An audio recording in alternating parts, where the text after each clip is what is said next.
Vishwavani TV special ಅರ್ಪಿಸುವ ಜ್ಯೋತಿಷ್ಯ ಕಾರ್ಯಕ್ರಮಕ್ಕೆ ತಮ್ಮೆಲ್ಲರಿಗೂ ಆತ್ಮೀಯವಾದ ಸ್ವಾಗತ. ನಾನು ಸ್ವಾತಿ ಕೃಷ್ಣ.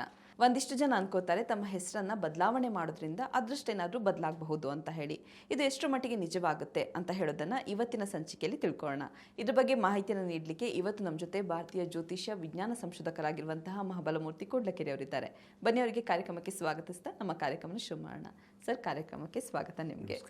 ಹೆಸರು ಬದಲಾವಣೆ ಮಾಡೋದು ಇತ್ತೀಚಿನ ದಿನಗಳಲ್ಲಿ ಸಾಮಾನ್ಯವಾಗಿದೆ.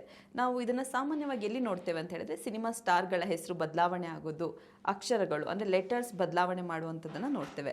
ಇದರಿಂದ ಒಂದಿಷ್ಟು ಜನ ಅದೃಷ್ಟ ಬದಲಾವಣೆ ಆಗಿರುವಂತಹದ್ದು, ಸಿಕ್ಕಾಪಟ್ಟೆ ಒಳ್ಳೆಯದಾಗಿರುವಂಥದ್ದು ನಾವು ನೋಡಿದ್ದೇವೆ. ನಿಜವಾಗ್ಲೂ ಇದೆಲ್ಲ ವರ್ಕ್ ಆಗುತ್ತಾ, ಹೇಗೆ ಅಂತ? ಈ ಲಕ್ಕಿ ನಂಬರ್, ಲಕ್ಕಿ ಸ್ಪೆಲ್ಲಿಂಗ್, ಈಗ ಹೆಸರು ಬದಲಾವಣೆ ಅದು ಕನ್ನಡದಲ್ಲಿ ಮಾಡ್ಕೊಳ್ಬೇಕೋ ಇಂಗ್ಲೀಷ್ನಲ್ಲಿ ಮಾಡ್ಕೊಳ್ಬೇಕೋ, ಇವೆಲ್ಲ ಒಂದಿಷ್ಟು ಸಂದಿಗ್ಧಗಳಿದೆ. ಇದು ಅಗೇನ್ ಈ ಜ್ಯೋತಿಷ್ಯಕ್ಕೆ ಇದು ಸಂಬಂಧ ಇಲ್ಲ. ಆದರೆ ನಮ್ಮ ಪರಂಪರೆ ಏನು ಹೇಳುತ್ತೆ, ಇಂತಿಂಥ ನಕ್ಷತ್ರಗಳಿಗೆ ಈ ಹೆಸರು, ಈ ಅಕ್ಷರಗಳು ಬರಬೇಕು ಅನ್ನೋದನ್ನು ಹೇಳುತ್ತೆ. ಈಗ ಅದಕ್ಕೆ ಕೊಡೋ ಹೆಸರು ಡಾ ಅಂತಿದ್ರೆ, ಡಾದಿಂದ ನೀವು ಯಾವ ಡಾಂಕಿ ಒಂದು ಬಿಟ್ಟರೆ ಮತ್ತೇನು ಹೆಸರನ್ನು ಕೊಡಲಿಕ್ಕೆ ಸಾಧ್ಯ ಇದೆ? ಸೊ ಕೆಲವು ಸಲ ಏನಾಗ್ತದೆ, ಆ ಹಿಂದಿನ ಕಾಲದಲ್ಲಿ ಏನು ಮಾಡ್ತಾಯಿದ್ರು, ಈ ಡಾವನ್ನೇ ಡಾಕಣ್ಣ, ಹೀಗೇನೋ ಡಾಕಪ್ಪ, ಅಂದರೆ ಆ ಹೆಸರುಗಳಿಗೆ ನಿರ್ದಿಷ್ಟವಾದ ಅರ್ಥಗಳಿಲ್ಲ ಅದಕ್ಕೆ. ಆದರೆ ಅದು ಹಿಂದಿನ ಕಾಲಗಳಲ್ಲಿ ನಡೀತಾ ಇತ್ತು. ಈಗ ಯಾರನ್ನೋ ಒಬ್ಬರನ್ನ ಡಾಕಣ್ಣ, ಡಾಕಪ್ಪ ಅಂತ ಕರೆದ್ರೆ, ಟಾಕಪ್ಪ ಅಂತ ಕರೆದ್ರೆ, ಆ ಹೆಸರುಗಳು ಅದು ಅಂದರೆ ಈಗ ದೇವರ ಹೆಸರುಗಳು, ಅಥವಾ ಗುಂಡಪ್ಪ ಅಂತ ಹೇಳಿದ್ರು. ಗುಂಡಪ್ಪ ಅಂದರೂ ದೇವರ ಹೆಸರನ್ನೇ, ಅದು ಏನು ವೆಂಕಟೇಶ್ವರನ ಬಗ್ಗೆ ಹೇಳುವಂಥದ್ದು. ಡೊಂಕಪ್ಪ ಅಂತಂದ್ರೆ ಅದಕ್ಕೇನು ಇದಕ್ಕಿದೆ, ಆದರೆ ಅದು ಹೆಸರ ಪ್ರಕಾರ ಅದು ಬರುತ್ತೆ. ಆದರೆ ಅದು ಒಂದು ನಿಯಮ ಇತ್ತು, ಅದು ನಡೆದು ಬಿಡ್ತಾ ಇತ್ತು, ಅದು ಹಾಗೆ ಹೋಗ್ತಾ ಇತ್ತು. ಯಾಕೆ ನೋಡಿ, ನಮ್ಮ ಪರಂಪರೆಯಲ್ಲಿ ಏನು ಅಂದರೆ ಈ ಜಾತೀಯ ವಿಚಾರಗಳು ಹುಟ್ಕೊಂಡ್ವು. ಅದು ಯಾಕೆ ಹುಟ್ಕೊಂಡ್ವು ಅದರ ಬಗೆಗಾಗಿನ ಚರ್ಚೆ ಬೇರೆ. ಯಾರಿಂದಲೋ ಯಾರದೋ ಶೋಷಣೆ ನಡೀತು. ಶೋಷಣೆಗೆ ಯಾರು ತಾವಾಗೇ ಬೇಕಂತಲೇ ಒಳಗಾಗೋದಿಲ್ಲ. ಅದು ಏನೋ ಒಂದು ಅದಕ್ಕೊಂದು ಕಾರಣ ಇರುತ್ತೆ. ಅದು ಶೋಷಣೆ ಆ ಸಂದರ್ಭದಲ್ಲಿ. ಈಗ ನಾನು ಇವತ್ತು ಇದು ಶೋಷಣೆ ಅಂತ ನಾನು ಅದನ್ನು ನಿರಾಕರಿಸುವಂತಹ ಮತ್ತು ಖಾರವಾಗಿ ಅದನ್ನು ವಿಶ್ಲೇಷಿಸುವಂಥ ಬಗೆ ಬೇರೆ. ಆದರೆ ಈಗ ಶತಶತಮಾನಗಳ ಹಿಂದೆ ಅದು ಯಾಕಾಗದಾಯಿತು ಗೊತ್ತಿಲ್ಲ. ಅದು ಆಗಿದೆ. ಅದರ ಫಲವನ್ನು ನಾವು ಅದನ್ನು ಕೆಲವರು ಕೇಳಿಸ್ಕೊಳ್ಬೇಕಾ, ಬಹಳ ಏನಾಗ್ತಾರೆ ಕೇಳಿಸ್ಕೊಳ್ಬೇಕು.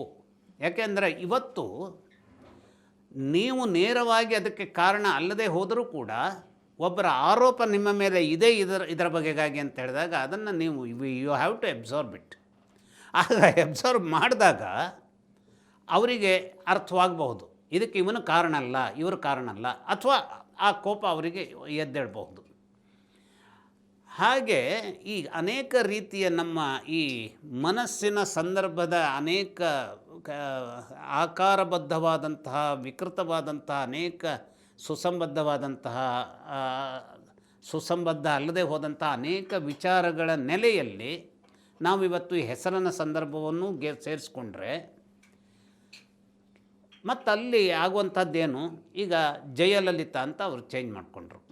ಏನು, ನಮ್ಮ ಖ್ಯಾತ ಸಿನಿಮಾ ನಟಿ ಮತ್ತು ತಮಿಳುನಾಡಿನ ಹಿಂದಿನ ಮುಖ್ಯಮಂತ್ರಿ.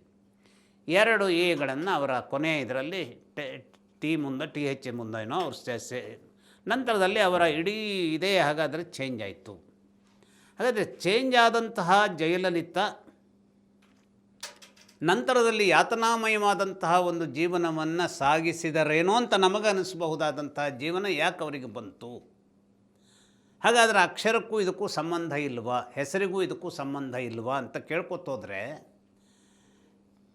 ಹೀಗೆ ಪ್ರಶ್ನಿಸುವವನ ವಿಚಾರಧಾರಿಯೇ ಬೇರೆ, ಇಲ್ಲ ಆ ಒಂದು 2 ಹೇಳುವಂಥದ್ದು ಸೇರಿಕೊಂಡಿರೋದ್ರಿಂದಾಗಿ ಅವರ ಒಂದು ಔನ್ನತ್ಯ ಅಂದರೆ ಅವರ ಪ್ರಗತಿ ಆಯಿತು ಅಂತ ಹೇಳುವಂಥ, ಅದು ಎರಡನ್ನೂ ನೀವು ಅದನ್ನು ಚೇಂಜ್ ಮಾಡಲಿಕ್ಕೆ ಸಾಧ್ಯ ಇಲ್ಲ. ಅವರು ಹಾಗೆ ಯೋಚಿಸ್ತಾರೆ, ಇವರು ಹೀಗೆ ಯೋಚಿಸ್ತಾರೆ. ಆದರೆ ನಮ್ಮ ಪರಂಪರೆಯಲ್ಲಿ ನಮ್ಮನ್ನು ಗುರುತಿಸುವುದರ ಬಗೆಗಾಗಿ ಏನಾಗುತ್ತೆ, ಒಂದಿಷ್ಟು ಅಕ್ಷರಗಳು ನಮ್ಮ ನಕ್ಷತ್ರದ ಮೇಲಿಂದ ಕೊಟ್ಟಿದ್ದಾರೆ. ಈಗ ಮಖರಾಶಿಯವರಿಗೆ ಮೊದಲನೇ ಪಾದ ಆದರೆ ಮದಿಂದ ಸ್ಟಾರ್ಟ್ ಆಗಬೇಕಾಗತ್ತೆ.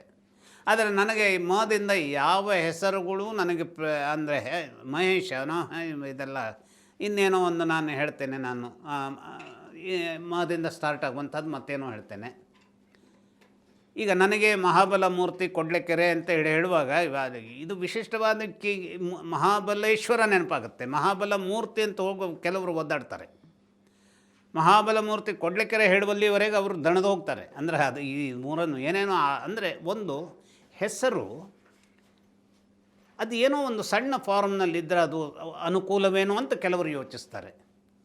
ಇನ್ನು ಕೆಲವು ಸಲ ನಾನೇ ಆಕ್ಷೇಪಿಸ್ಬೋದು, ಏನು ರೀ ಒಂದು ಹೆಸರು ಸರಿಯಾಗಿ ಹೇಳಲಿಕ್ಕಾಗೋದಿಲ್ಲ, ಇದು ಕೂಡ ಮೂರ್ಖತನ.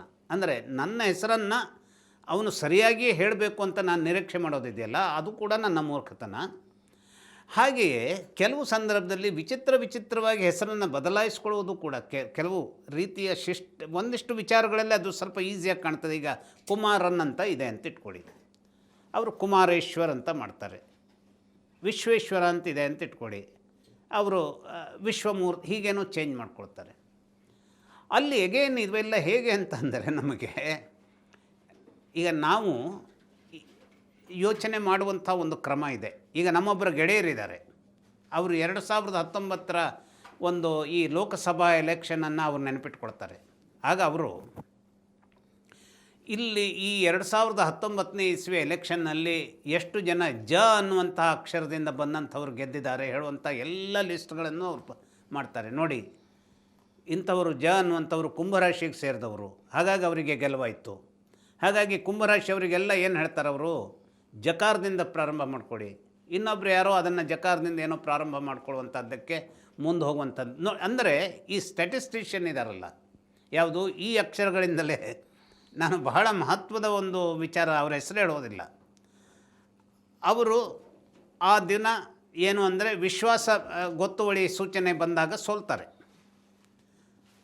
ಆಗ ಈ ಕಾರಣಕ್ಕಾಗಿ ನಿಮ್ಮ ಸೋಲು ಬಂತು ಹೇಳುವಂಥದ್ದನ್ನು ಅವರು ನೇರವಾಗಿ ಅವರು ಒಪ್ಕೊಳ್ಳೋದಿಲ್ಲ. ಅವರು ಆ ದಿವಸದ ಮಟ್ಟಿಗಿನ ಒಂದು ಏನು ಆ ಕ್ಷಣಗಳು ಏನಿದ್ವು, ಆ ದಿನ ಯಾರ್ಯಾರ ತನ್ನ ಹೆಸರಿನ ಎಷ್ಟೆಲ್ಲ ಜನರಿಗೆ ಅದೇ ಹೆಸರಿನ ಜನರಿಗೆ ತೊಂದರೆಗಳಾಗಿದೆ ಅನ್ನುವಂಥದ್ರ ದೊಡ್ಡ ಲಿಸ್ಟನ್ನು ನನ್ನ ಎದುರಿಗೆ ಇಡ್ತಾರೆ. ಇದು ವಾಸ್ತವ. ಇದು ನಾನು ಒಬ್ಬ ನಮ್ಮ ಪ್ರಧಾನ ರಾಜಕಾರಣಿಯ ಬಗ್ಗೆ ನಾನು ಹೇಳ್ತಾ ಇದ್ದಿರುವಂಥದ್ದು. ನೋಡಿ, ನಿಮಗೆ ಹೀಗಿರೋದ್ರಿಂದಾಗಿ ಈ ಒಂದು ಸ್ಥಿತಿ ಹೀಗೆ ಬಂತು ಅಂದರೆ ಅವರು no no no no no no you have to understand, ಈ ರೀತಿಯ ಹೆಸರು ಇದ್ದವರಿಗೆ ಇಷ್ಟು ಜನಕ್ಕೆ ಆ ದಿನ ತೊಂದರೆ ಆಗಿದೆ ಅನ್ನುವಂಥದ್ದರ ಲಿಸ್ಟ್ ಅವರು ನನ್ನ ಎದುರಿಗೆ ಇಟ್ಟರು. ಭಾಳ ಆಶ್ಚರ್ಯ ಆಯಿತು ನನಗೆ. ಹೌದು, ಅದು ಅವರು ಹೇಳಿದ್ದು ಕರೆಕ್ಟು. ಹಾಗಾಗಿ ಹೆಸರಿಗೂ ನಮ್ಮ ಸೋಲಿಗೂ, ಹೆಸರಿಗೂ ನಮ್ಮ ಯಶಸ್ಸಿಗೂ ಹಾಗಾದರೆ ಲಿಂಕ್ಗಳಿದೆಯೇ ಅಂತ ಕೇಳಿದಾಗ ನೇರವಾಗಿ ಜಾತಕವನ್ನು ಗಮನಿಸಿದಾಗ ಯಾವ ಲಿಂಕ್ಗಳು ಕಾಣೋದಿಲ್ಲ. ಆದರೆ ಜಾತಕವನ್ನು ಮೀರಿದಂಥ ಯಾವುದೋ ಒಂದು ನಮ್ಮ ಗ್ರಹಿಕೆಗೆ ಸಂಬಂಧಿಸಿದಂತಹ ಕೆಲವು ವಿಚಾರಗಳನ್ನು ಕಂಡುಕೊಂಡಾಗ ಅರೆರೆ ಇದೆಲ್ಲ ಇದೆಯಾ.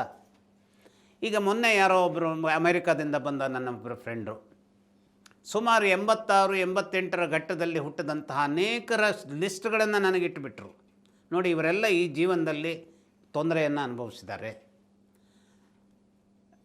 ನಾನು ನನ್ನ ಒಂದು ಕುತೂಹಲಕ್ಕಾಗಿ ನಾನು 86-88ರ ಅವಧಿಯ ಕೆಲವೊಂದು ಜಾತಕಗಳನ್ನು ಪರಿಶೀಲಿಸಿದಾಗ ಹಾಗೆ ಅಂದರೆ ಅಸಾಧ್ಯವಾದಂತಹ ತೊಂದರೆಯನ್ನು ಎದುರಿಸಿದ್ದಾರೆ ಅಂತಲ್ಲ, ಆದರೆ ಕೆಲವು ಸನ್ನಿವೇಶಗಳ ಬಿಕ್ಕಟ್ಟು ಆ 86-88ರ ಸಂದರ್ಭದ ಒಂದು ಜನರ ಮೇಲೆ ಬೀರಿದ್ದನ್ನು ನಾನು ಕಣ್ಣಾರೆ ಅಂದರೆ ಅವ್ರು ಹೇಳಿದ ಮೇಲೆ ನಾನು ನೋಡಿದಾಗ ಅದು ಹೌದದು.